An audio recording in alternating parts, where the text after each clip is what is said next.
ask you this question, and I can't get an answer, and maybe we're just not covering it in the press. Maybe you can help me out.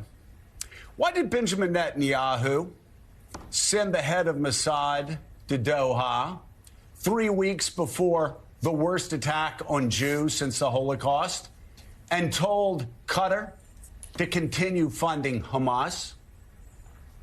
I think, if anything, October 7 shattered that concept. And it's my understanding. But you just said you always knew they were Nazis. I always knew they were Nazis. I would never give. We were always angry that Qatar funded Hezbollah and Hamas. I want to know, why did Benjamin Netanyahu do that? Let me ask you this. Why did Benjamin Netanyahu and Donald Trump know in 2018 the sources of Hamas's illicit funding, and they still did nothing? They wanted that money to get to Hamas. I'd like to know why, because we don't know in America. Have there been any investigations in Israel at this point?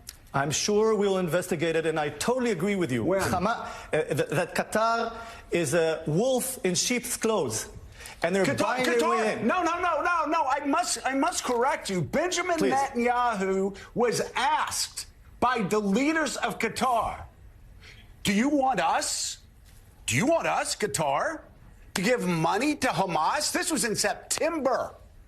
And Netanyahu's representative said, yes, of course. You're feeding that wolf, and you're telling that wolf to feed the Nazis in Gaza.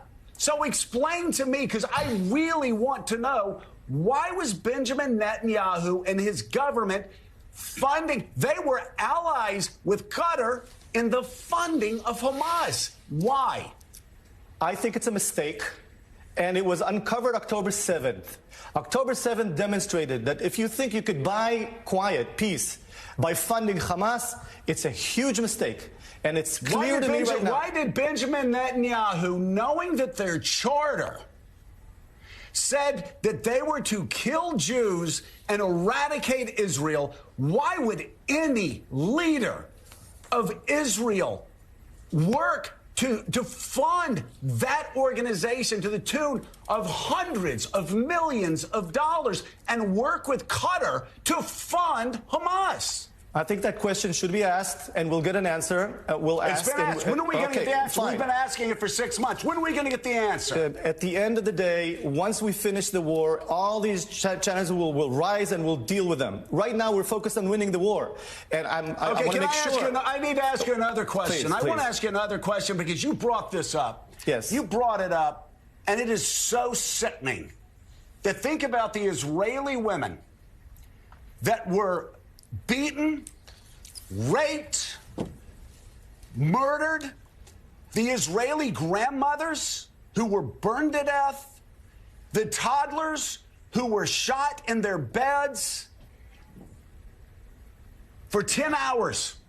Some of these people waited for Benjamin Netanyahu's government to come and rescue them. Those people whose faces you were holding up, they sat and they waited in shelters. Their children saw their parents shot. Parents saw some children shot. And they kept waiting for Netanyahu's government to come rescue them. 2, 3, 4, 7, 10, in some cases 13 hours. Where was Benjamin Netanyahu? Where was the IDF? Where were the defense forces over those 12, 13 hours? While the worst slaughter of Jews since the Holocaust was unfolding within 40, 50 miles of Netanyahu. Let me answer you. We will investigate that. We were caught by surprise. And there are many faults. Let me ask you both this. Of the army and the government. How could you be caught by surprise? How could you be caught by surprise when you had Hamas's plans for a year? Netanyahu had Hamas's terror attacks for a year. Why didn't they act on it? These faults will be uncovered, and there are many challenges, and we will investigate everything.